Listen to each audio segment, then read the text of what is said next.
Hi, this is Angela, and today we're looking at the Dance for Joy workshops from the Gift of All World Dance. So I wanted to share a little bit more on my journey since I started with Sufi movement, which was back in the mid-90s. After the Sufi movement, what happened was that my heart was open and I had to come back down to earth. So one of the best things that happened was that I discovered belly dance, Mid-Eastern dance, and belly dance. And in belly dance, you do a lot of grounding through our lower body, the hips. So I learned how to balance being really out of it with the Sufi movement through being really grounded in my belly organs and the hips. And I started to find this pattern in a lot of world dance, which I started to study after I had found Sufi movement. I'd already studied a bit of cultural dance, improvised dance, and other dance forms before the mid-90s. But after the Sufi movement, I really started to explore more different cultural dances through the Mid-Eastern dances. So the Mid-Eastern dances, aka belly dance, is a really diverse cultural dance form. It can be really tribal, really grounded through the desert, through feeling the feet ground into the earth as a way to reverb up into the hips and into the upper body. And also you can have a lot of folkloric dances like Debki, which allows the heart to go over the front foot and the back foot. And I started to really explore a range of different Mid-Eastern dance, a lot of folkloric hanky dances. If you've done Morris dancing, you know, a little bit of, floating around with a hanky, or from the more spirited gypsy dance with a Magi dance in Florida, which has a Russian gypsy flavor to it. But Melanie Lajoie from A Magi would bring her own flair, like I call it, MGM style of dance, which was from folkloric dances and also from Eastern European, Lithuanian folkloric dances. So, a lot of dances with hankies and putting them over the hips and covering the face. A lot of hanky dances. That's what I just call those general folkloric dances where you dance with a hanky. And if actually you go to the Far East, you'll see there's a lot of dances with hankies, with other hats.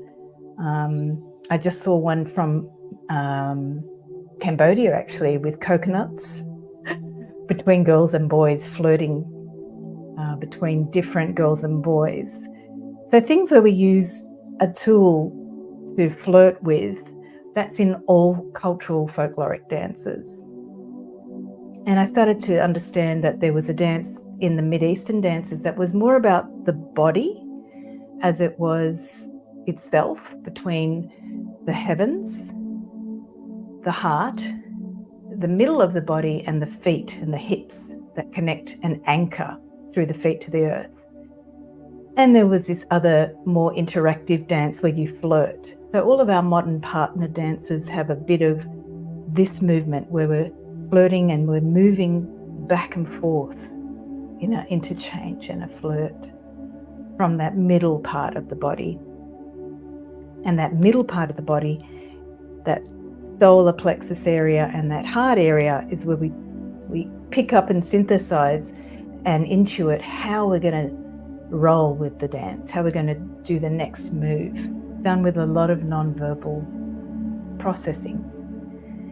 So from the Mid-Eastern dances, when I discovered that they were a really good way of bringing that Sufi explosion that I had, where I got really into the upper body and into that connection with the heavens, and then into the belly dance and Mid-Eastern dances where I got into the feet and the hips, I saw that there was this counterpoint always going on between that upper body and the lower body.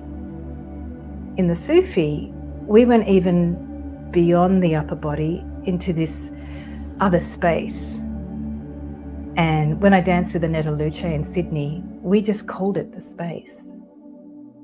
Many cultures call it something like the divine, or they give it a name if they're dancing with an energy of one of the 5 elements, like water. Or if you look at indigenous cultures, they'll do it to the directions. It's about that space. When we're talking about the 5 elements, it's the ether quality. The ether is the spirit energy that encompasses us all. And in Qigong, we look at the spirit, or the qi, that comes into form. So Sufi, I really got in touch with that energy that goes beyond the upper body and lifted me up. So as I started with the Mid-Eastern dances, I naturally started meeting other dance forms and other dance teachers, Bollywood, more traditional Indian style folkloric dances, Brazilian dance, and I also watched a lot of Latin American dance, Colombian, cumbia. I also started to watch a lot of other people do fusions between these dance forms.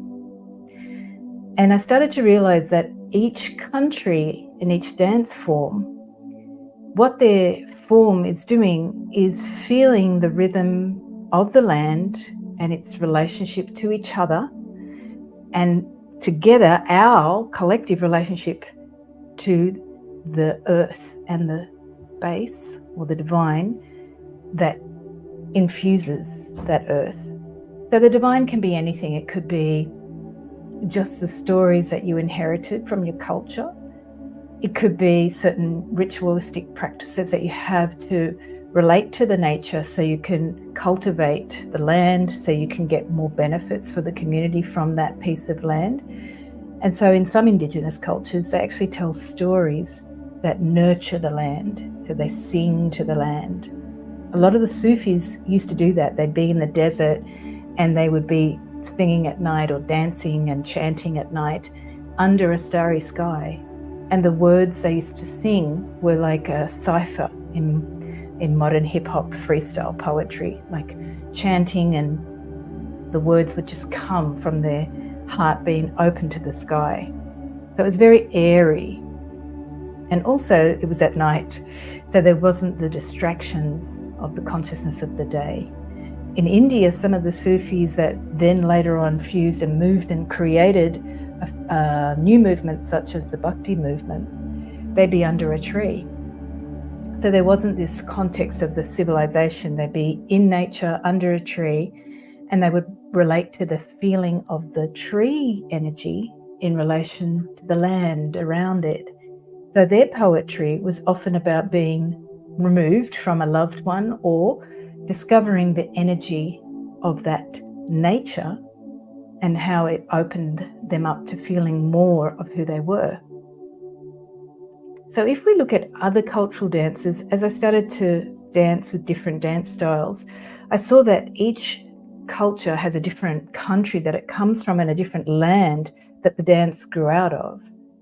And so if we move to, say, more of the Mid-Eastern dances, you might think of those cultural circle dances like a Serbian dance or a Greek dance, where you're in a circle and your arms are all interconnected with each other. You're either holding the hands, or like in some of the Kolo dances, they have their arms linked. So your arms around each other's waist. And you can see that in the dance form, you're being moved more to your side and pulled to the side with each member of the group. And so eventually in that group, because you're holding onto their waist or your linked arms, you're sort of pulled by the group dance into that circle, into the formation of the group. And I saw how some dances really activate that side part of us because we're all part of one group. And that was in a lot of the Mediterranean and the Middle Europe dances, where we have these circle dances and we're holding each other, or we're holding the hands and we're feeling that side ribs and the side space of the body. And you start to be literally pulled by that connection of each other to your side. It means you're not so worried about being one-on-one in a couple dance, and you're not thinking about yourself individually. You're actually thinking about keeping in touch with the group, becoming one with that group energy. It's a celebration. My favorite dances are the Kolo type inspired dances at a lot of the Serbian parties, because you don't need to know the steps and you eventually work them out even if you're making mistakes, and you get swept along with the group. And it opened up this side part of the body where I didn't have to think so much as well. And that side movement was something we used to explore in dance, and has a very different feeling to, say, other dances where you might be moving forward and back, or you might be trying to reach up to against gravity, side to side, and without having to initiate move it yourself, you become one very quickly. So those circle dances were important for people to lose a sense of focusing on themselves, and just to celebrate the whole spirit of the community. Plus, they also opened up this beautiful space, which I adore, the underarm area. Because this area here, when we're not holding tight into our body and we're allowing that part to open, it naturally allows your heart to be more free and to be more open and receptive. And it's a very clever way from those circle dances to get us to, by holding each other, to get out of our insecurity and our self-consciousness, and just to forget all about that and go with the flow. So I loved how that side movement and a lot of the dances where you have to do steps in time with each other, there was a certain effort on your part to get the steps, but once you got it, you could forget and you could lose yourself in the group. So really inspires in a lot of Turkish dances, a lot of all the Mid-Eastern area and Eastern European area.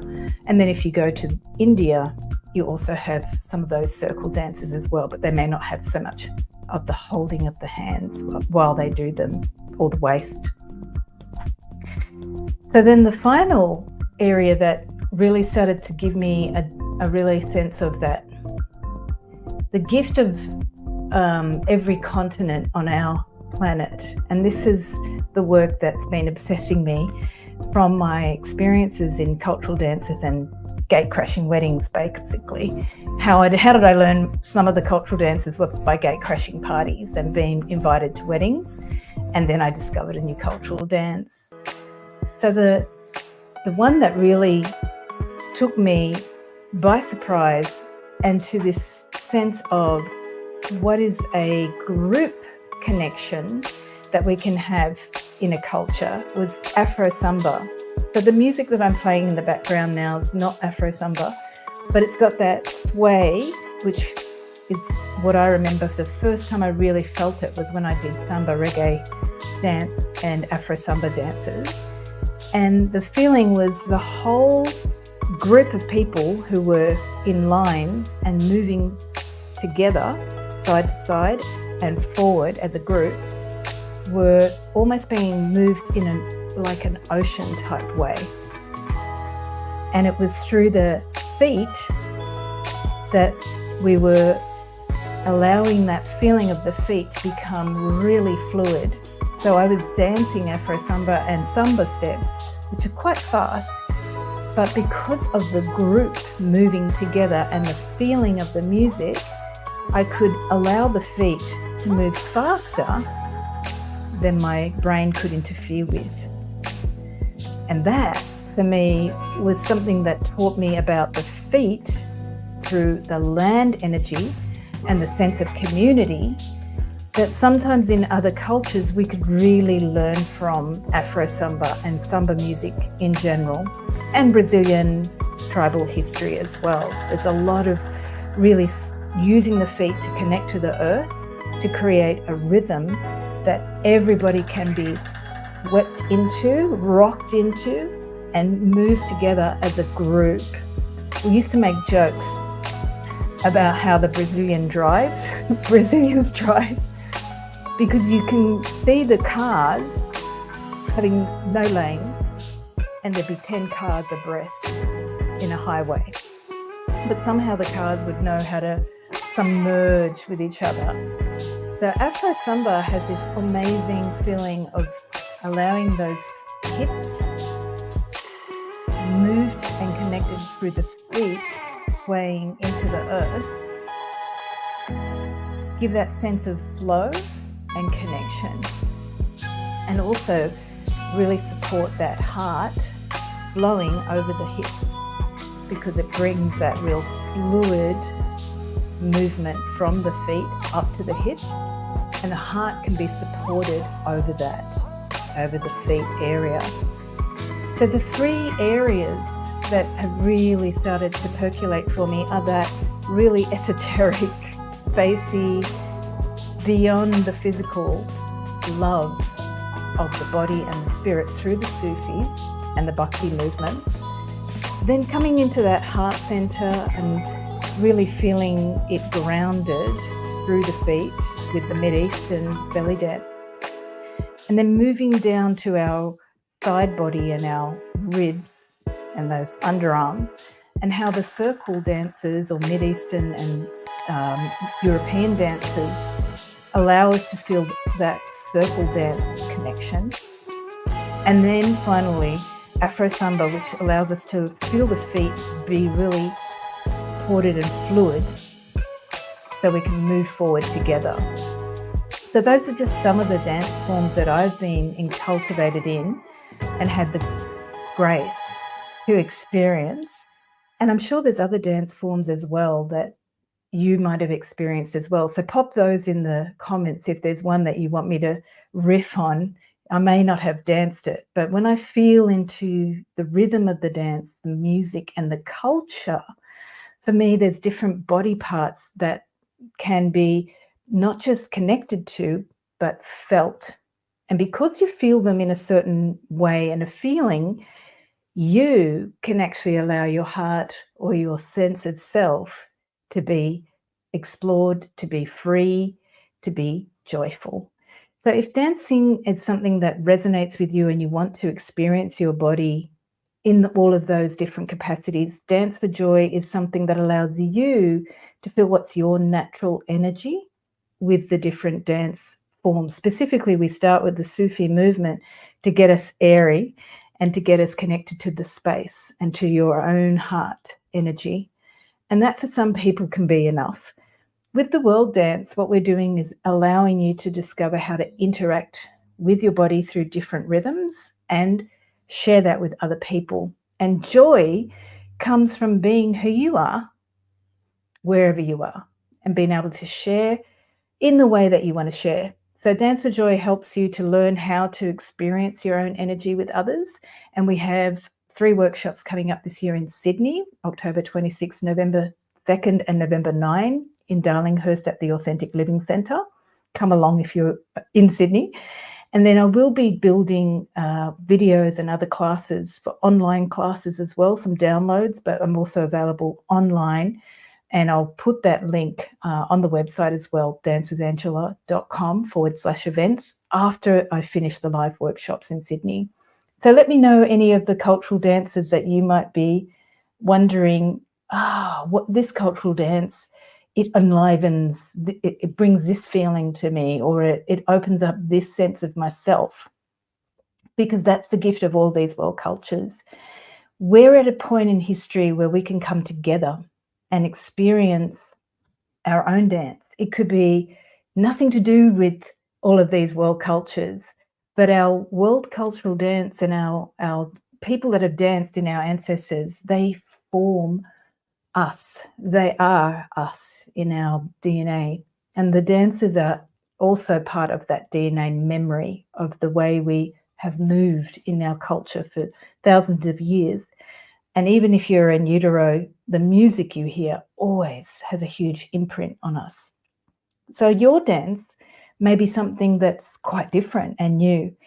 And so Dance for Joy is where we explore the gifts of those cultures, but we also look at what is your feeling of you and how you can start to feel that more fully, embrace it with more love, more acceptance and more fun, and just have a good time sharing that with others. So I look forward to hearing more of your comments about the dance and discovering what that is for you. and have a good time until next week.